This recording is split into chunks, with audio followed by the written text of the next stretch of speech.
O sa kainahanang namatay, human maipit sa dump truck nga gikabangga sa habal-habal nga gisakyan ini. Duha ka anak nga nailo o gagitabangan sa kapulisan.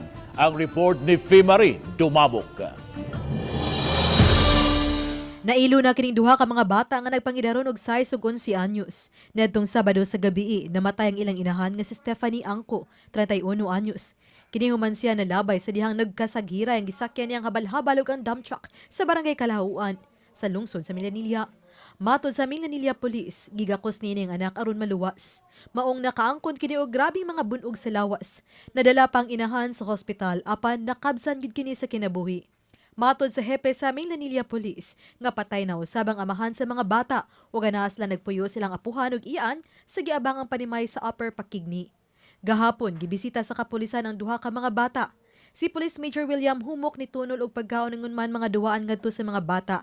Ang hepe nanawagan pa og dugang tabang alang sa mga batang nailo. Uba ni Jun Sulon. Ako si Fimari Dumabok. Balitang Bisdak.